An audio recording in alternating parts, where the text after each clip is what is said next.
ಬೆಂಗಳೂರಿನ ಚಿನ್ನಸ್ವಾಮಿ ಸ್ಟೇಡಿಯಂ ಅವಳಿ ಸ್ಫೋಟ ಪ್ರಕರಣ ಸಂಬಂಧ ದೆಹಲಿ ಪೊಲೀಸರು 6 ಶಂಕಿತ ಉಗ್ರರನ್ನ ವಶಕ್ಕೆ ಪಡೆದಿದ್ದಾರೆ. ಬಂಧಿತರೆಲ್ಲ ಇಂಡಿಯನ್ ಮುಜಾಹಿದ್ದೀನ್ ಉಗ್ರ ಸಂಘಟನೆಗೆ ಸೇರಿದವರಾಗಿದ್ದು ಓರ್ವ ಪಾಕ್ ಪ್ರಜೆಯಾಗಿದ್ದಾನೆ.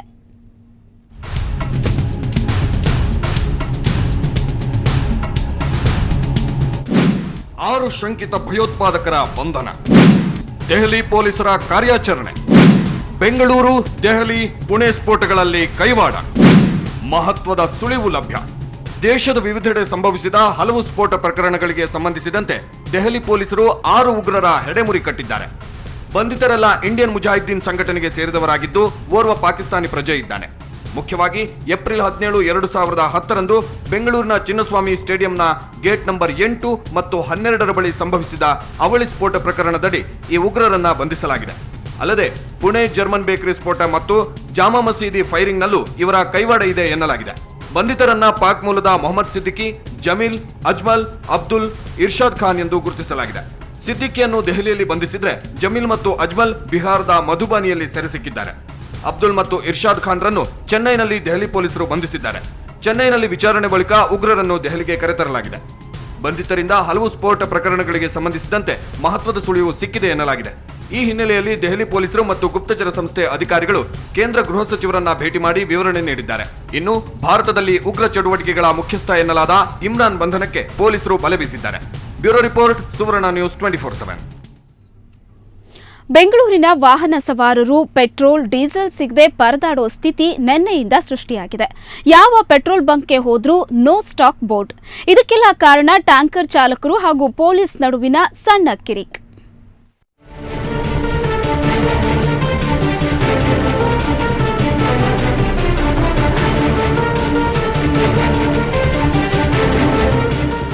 ಸುಮಾರು 40 ಲಕ್ಷ ವಾಹನಗಳಿರೋ ಬೆಂಗಳೂರಿನಲ್ಲಿ ಒಂದು ದಿನ ಪೆಟ್ರೋಲ್, ಡೀಸೆಲ್ ಸಿಗಲಿಲ್ಲ ಅಂದ್ರೆ ಮುಗ್ದೇ ಹೋಯ್ತು ಕತೆ. ಇಂತಹ ಪರಿಸ್ಥಿತಿ ಬೆಂಗಳೂರಲ್ಲಿ ನಿನ್ನೆಯಿಂದ ನಿರ್ಮಾಣವಾಗಿದೆ. ರೇಟ್ ಏನಾದರೂ ಹೆಚ್ಚು ಕಮ್ಮಿ ಮಾಡ್ತಾ ಇದ್ದಾರೆ ನಿನ್ನೆ ಮೊನ್ನೆಯಿಂದ. ಅದರಿಂದ ಈ ಥರ ಏನಾದರೂ ನಿಲ್ಲಿಸಿ ಪ್ರಾಬ್ಲಮ್ ಮಾಡ್ತಾ ಇದ್ದಾರೆ ಅಂತ ಅಂದ್ಕೊಂಡಿದ್ದೀನಿ ನಾನು. ಎಲ್ಲ ಕಡೆ ನೋ ಸ್ಟಾಕ್ ಬೋರ್ಡ್ ಇದು ಹಾಕಿದ್ದಾರೆ. ಎಲ್ಲೋ ಡೀಸೆಲ್ಗಳು ಸಿಗ್ತಾ ಇಲ್ಲ. ತುಂಬ ತೊಂದರೆ ಆಗ್ತಾಯಿದೆ ಜನಗಳಿಗೆ. ನಿನ್ನೆಯಿಂದ ಸ್ವಲ್ಪ ಪ್ರಾಬ್ಲಮ್ ಆಗ್ತಾಯಿದೆ. ಇವತ್ತು 50% ಎಲ್ಲ ಕಡೆ ನೋ ಸ್ಟಾಕ್ ಬೋರ್ಡ್ ಇದೆ. ಆದ್ದರಿಂದ ಡೀಸೆಲ್ಗೆ ತುಂಬ ತೊಂದರೆ ಆಗ್ತಾ ಇದೆ. ಜನಗಳಿಗೆಲ್ಲ ತೊಂದರೆ ಆಗ್ತಿದೆ. ಎಲ್ಲರೂ ನೋ ಸ್ಟಾಕ್ ಇದೆ ಬೋರ್ಡು. ಇರೋ ಕಡೆ ಹಾಕಿಸ್ಕೋಬೇಕಾಗುತ್ತೆ. ನಿನ್ನೆಯಿಂದ ಕೆಲ ಬಂಕ್ಗಳಿಗೆ ಪೆಟ್ರೋಲ್, ಡೀಸೆಲ್, LPG ಪೂರೈಕೆಯಾಗಿಲ್ಲ. ಇದಕ್ಕೆ ಕಾರಣ ಟ್ಯಾಂಕರ್ ಚಾಲಕರ ಪ್ರತಿಭಟನೆ. ಕ್ಷುಲ್ಲಕ ಕಾರಣಕ್ಕೆ ಪೊಲೀಸರೊಂದಿಗೆ ಆದ ಒಂದು ಸಣ್ಣ ಕಿರಿಕ್ ಟ್ಯಾಂಕರ್ ಚಾಲಕರನ್ನ ಪ್ರತಿಭಟನೆಗಿಳಿಸಿದೆ. ಅದೇನೋ ಡ್ರೈವರ್ಗೂ ಕ್ಲೀನರ್ಗೆ ಏನೋ ಪೊಲೀಸ್ನ ಹೊಡೆದ್ರಂತೆ. ಅದರಿಂದ ನಮ್ಮ ಗಾಡಿಗಳೆಲ್ಲ ನಿಲ್ಲಿಸಿ ನಾವು ಸ್ಟಾಪ್ ಮಾಡಿದ್ವಿ. ಅಲ್ಲೇ ಐವಸಿ ಹತ್ರ. ಹೌದು, ದೇವನಗುಂದಿ. ಪೊಲೀಸರು ಬಂದ್ಬಿಟ್ಟು ಡ್ರೈವರ್ ಕ್ಲೀನ್ಗೆ ಹೊಡೆದಿದ್ದಾರಂತೆ. ಗಾಡಿ ರೋಡ್ನಲ್ಲಿ ನಿಲ್ಲಿಸಿದ್ವಿ. ಅದಕ್ಕೆ ಎಲ್ಲ ಗಾಡಿ ಸ್ಟಾಪ್ ಮಾಡೋ ಅಂತ ಹೇಳಿದ್ರೆ 3 ಕಂಪ್ನಿ ಗಾಡಿ BPC, IOC, HPC 3 ಕಂಪ್ನಿಗಳಿಗೆ ಸ್ಟಾಪ್ ಮಾಡಿದ್ವಿ. ನಿನ್ನೆಯಿಂದ ಬಂಕ್ಗಳಿಗೆ ಪೆಟ್ರೋಲ್, ಡೀಸೆಲ್ ಬಂದಿಲ್ಲ. ಇರೋ ಸ್ಟಾಕ್ ಅನ್ನೇ ಬಂಕ್ನವರು ಮಾರಾಟ ಮಾಡ್ತಿದ್ದಾರೆ. ಎಲ್ಲ terminal 2-3 terminal Indian oil, BPC, HPC ಇಂದ ಸುಮಾರು 400 ಲೋಡು ಅಂತಂದರೆ 8ರಿಂದ 9,000 KL ಅಂದರೆ 9,000 ಕಿಲೋ ಲೀಟ್ರು ಒಂದು ದಿವಸಕ್ಕೆ ಸಪ್ಲೈ ಆಗುತ್ತೆ. ಬೆಂಗಳೂರು ಸುತ್ತಮುತ್ತ ಇದರಲ್ಲಿ ಆ 9,000 ಲೀಟ್ರ್ ಪೂರ್ತಿಯಾಗಿ ಒಂದೇ 1 ಲೀಟ್ರೂ ಯಾವ ಪೆಟ್ರೋಲ್ ಬಂಕ್ಗೂ ಬಂದಿಲ್ಲ. ಬೇಕಾದಷ್ಟು ಕಡೆ ಪೆಟ್ರೋಲ್ ಮತ್ತು ಡೀಸೆಲ್ಗೆ ಅಭಾವ ಇದ್ದೇ ಇದೆ. ಪ್ರತಿಭಟನಾ ನಿರತ ಚಾಲಕರೊಂದಿಗೆ ಮಾತುಕತೆ ನಡೆದಿದ್ದು ಮಧ್ಯರಾತ್ರಿಯಿಂದ ಸಮಸ್ಯೆ ಬಗೆಹರಿಯುವ ಸಾಧ್ಯತೆ ಇದೆ. ಮಸೂದ್, ಸುವರ್ಣ ನ್ಯೂಸ್ 24/7, ಬೆಂಗಳೂರು. ಕೆಆರ್ಪುರಂ ಸಂತೆ ಸಮಸ್ಯೆ ಇವತ್ತು ಮುಂದುವರೆದಿತ್ತು. ಸಂತೆ ಮೈದಾನದಲ್ಲಿ ಬಹು ಅಂತಸ್ತಿನ ಕಟ್ಟಡ ನಿರ್ಮಾಣಕ್ಕೆ ವಿರೋಧಿಸಿ ರೈತರು ಹಾಗೂ ವ್ಯಾಪಾರಿಗಳು ಕೆಆರ್ಪುರದಿಂದ ಬನ್ನಪ್ಪ ಪಾರ್ಕ್ವರೆಗೆ ಕಾಲ್ನಡಿಗೆ ಜಾಥಾ ನಡೆಸಿದ್ರು. ಇವರ ಹೋರಾಟಕ್ಕೆ ಮಣಿದ ಸಿಎಂ ಸದಾನಂದ ಗೌಡ ಸ್ಥಳಕ್ಕೆ ಆಗಮಿಸಿ ಪ್ರತಿಭಟನಾ ನಿರತರ ಮನವೊಲಿಸೋ ಪ್ರಯತ್ನ ನಡೆಸಿದ್ರು.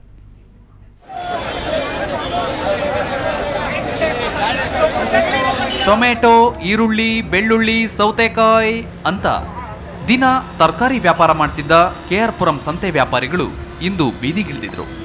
ಸುಮಾರು 2.5 ಶತಮಾನದಿಂದ ಸಂತೆ ನಡೆಸಿಕೊಂಡು ಬರ್ತಿರೋ ಇಲ್ಲಿ ಸರ್ಕಾರ ಬಹು ಅಂತಸ್ತಿನ ಕಟ್ಟಡ ನಿರ್ಮಾಣಕ್ಕೆ ಮುಂದಾಗಿದೆ. ಹಾಗಾಗಿ ಸರ್ಕಾರದ ನಿರ್ಧಾರ ವಿರೋಧಿಸಿ ಸಂತೆ ವ್ಯಾಪಾರಿಗಳೆಲ್ಲ ಕೆಆರ್ಪುರಂನಿಂದ ಬನ್ನಪ್ಪ ಪಾರ್ಕ್ವರೆಗೆ ಕಾಲ್ನಡಿಗೆ ಜಾಥಾ ನಡೆಸಿದರು.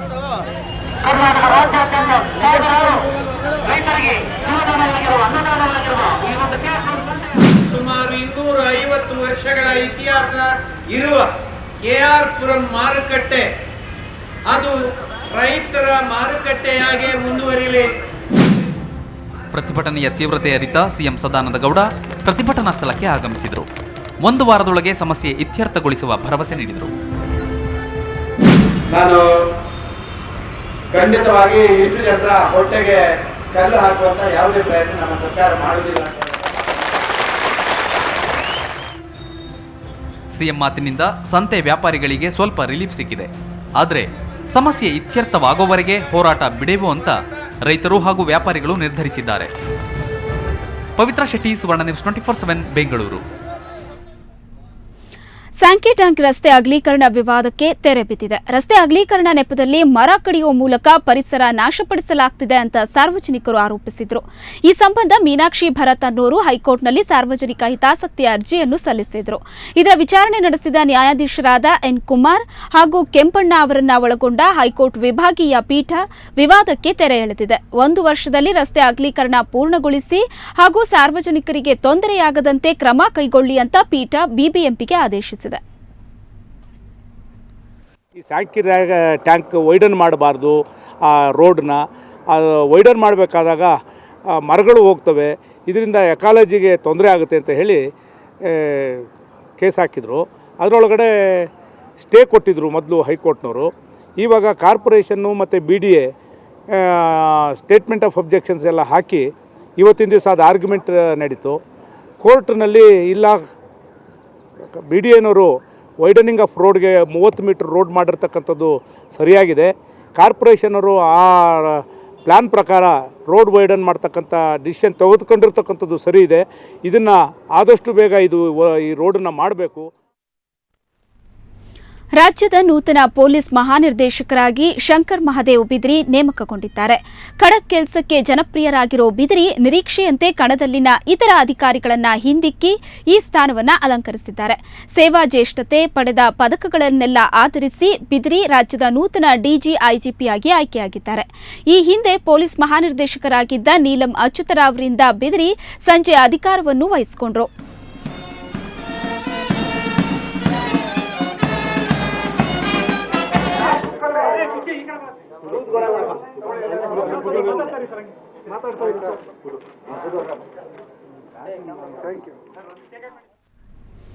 ಬಿಬಿಎಂಪಿ ಉಪಮೇಯರ್ ಇಂದು ಸಿಟ್ಟಿಗೆದ್ದಿದ್ರು. ಹೊತ್ತಿಕೊಳ್ಳದ ಬೀದಿ ದೀಪಗಳು ಉಪಮೇಯರ್ ಸಿಟ್ಟಿಗೆ ಕಾರಣವಾಗಿತ್ತು. ನಗರದ ಅತಿ ಹೆಚ್ಚು ವಾಹನ ದಟ್ಟಣೆ ಇರೋ ರಸ್ತೆಯಾದ ಕೆಜಿ ರಸ್ತೆಯಲ್ಲಿ ಕೆಲಸ ನಿರ್ವಹಿಸದೇ ಇದ್ದ ಬೀದಿ ದೀಪಗಳನ್ನು ಗಮನಿಸಿದ ಉಪಮೇಯರ್ ಅಧಿಕಾರಿಗಳನ್ನ ಸ್ಥಳಕ್ಕೆ ಬರುವಂತೆ ಆದೇಶಿಸಿ ತರಾಟೆಗೆ ತೆಗೆದುಕೊಂಡ್ರು.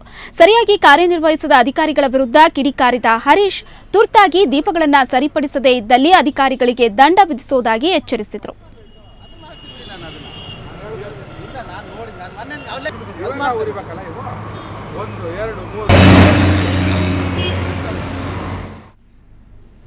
ಆಧುನಿಕತೆಗೆ ತಂತ್ರಜ್ಞಾನಕ್ಕೆ ಪರ್ಯಾಯ ಪದವೇ ಇಂಗ್ಲಿಷ್ ಅನ್ನೋ ಕಾಲವಿತು.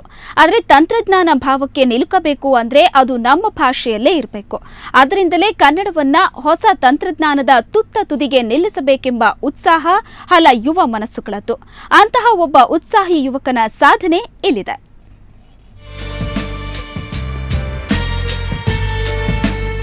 ಕಣ್ಣಲ್ಲಿ ಹೊಸ ಕನಸು, ಭಾಷೆಗಾಗಿ ತುಡಿಯುವ ಮನಸ್ಸು, ಕೈಯ ತುದಿಯಲ್ಲಿ ಹೊಸ ತಂತ್ರಜ್ಞಾನ. ಇದು ರಾಮ್ ಪ್ರಕಾಶ್ ಎನ್ನುವ ಐಟಿ ಹುಡುಗನ ಸಣ್ಣ ಪರಿಚಯ. ಗೂಗಲ್ನಲ್ಲಿ ಇಂಗ್ಲಿಷ್ ಬಿಟ್ಟರೆ ಬೇರೆ ಭಾಷೆ ಇಲ್ಲದ ಸಮಯದಲ್ಲಿ ಇಂಗ್ಲಿಷ್ ಅಕ್ಷರಗಳು ಕನ್ನಡ ಅಕ್ಷರಗಳಾಗಿ ಬದಲಾಗುವ ಲಿಪ್ಯಂತರ ತಂತ್ರಜ್ಞಾನ ಅಥವಾ ಟ್ರಾನ್ಸ್ಲಿಟರೇಷನ್ ಕಂಡುಹಿಡಿದು ಪೇಟೆಂಟ್ ಪಡೆದ ಕೀರ್ತಿ ಇವರದು. ಇದು ಕನ್ನಡಕ್ಕೆ ಮಾತ್ರವಲ್ಲದೆ ಉಳಿದ 10 ಭಾರತೀಯ ಭಾಷೆಗಳಿಗೂ ಲಾಭವಾಯಿತು. ಎಲ್ಲ ಕಂಪ್ಯೂಟರ್ಗಳು ಇಂಗ್ಲೀಷ್ ಕೀಬೋರ್ಡ್ ಜೊತೆ ಬರೋದ್ರಿಂದ ಸೊ ನಾವು ಯೋಚನೆ ಮಾಡಿದ್ದೇನು ಅಂದರೆ ಇಂಗ್ಲೀಷ್ ಲೆಟರ್ಸ್ ಯೂಸ್ ಮಾಡಿಕೊಂಡು ಫೋನೆಟಿಕ್ಕಾಗಿ ಕನ್ನಡದಲ್ಲಿ ಬರೆದ್ರೆ ಅದನ್ನು ಆಟೋಮೆಟಿಕ್ಕಾಗಿ ಕನ್ನಡಕ್ಕೆ ಕನ್ವರ್ಟ್ ಮಾಡುವಂಥದ್ದು ಆರ್ಟಿಫಿಷಿಯಲ್ ಇಂಟೆಲಿಜೆನ್ಸ್ ಟೆಕ್ನಾಲಜಿ ಯೂಸ್ ಮಾಡಿ ನಾವು ಮಾಡಿದ್ವಿ. ಇಂಗ್ಲಿಷ್ ಕೀಬೋರ್ಡ್ ಬಳಸಿ 10 ಭಾಷೆಗಳಲ್ಲಿ ಬರೆಯಬಹುದಾದ ಇವರ ಕ್ವಿಲ್ ಪ್ಯಾಡ್ ತಂತ್ರಜ್ಞಾನಕ್ಕೆ ಹಲವು ಪ್ರತಿಷ್ಠಿತ ಪ್ರಶಸ್ತಿಗಳು ಬಂದಿವೆ. ಈಗ ಆ ತಂತ್ರಜ್ಞಾನವನ್ನೇ ಮತ್ತಷ್ಟು ಅಭಿವೃದ್ಧಿಪಡಿಸಿ ಅದನ್ನು ಟಚ್ ಪ್ಯಾಡ್ಗೆ ಅಳವಡಿಸಲಾಗಿದೆ. ಆಂಗಿಕ ಚಲನೆಯನ್ನ ಅನುಸರಿಸಿ ಅಕ್ಷರಕ್ಕೆ ಒತ್ತು ದೀರ್ಘಗಳು ಮೂಡುವುದು ಇದರ ಇನ್ನೊಂದು ವಿಶೇಷ. ಕ ಅಂತ ಬರೆದ್ಬಿಟ್ಟು ಗುಣಸು ಬರೆದ್ರೆ ಕೀ ಆಗುತ್ತೆ ಅದು ಆಟೋಮೆಟಿಕ್ಕಾಗಿ. ಕೂ ಬರೀಬೇಕು ಅಂದರೆ ಒಂದು ಕೊಂಬು ಹಾಕಿದರೆ ಕೂ ಆಗುತ್ತೆ. ಸೊ ಆವಾಗ ಕೀಬೋರ್ಡಲ್ಲಿ ಅದು ಎಲ್ಲಿ ಬರೆಯೋದು ಏನು ಅಂತ ಯೋಚನೆ ಮಾಡೋದಕ್ಕಿಂತ ಆ ಅಕ್ಷರ ಬರೆದ್ಬಿಟ್ಟು ಬರೆದ್ರೆ ಆಯಿತು.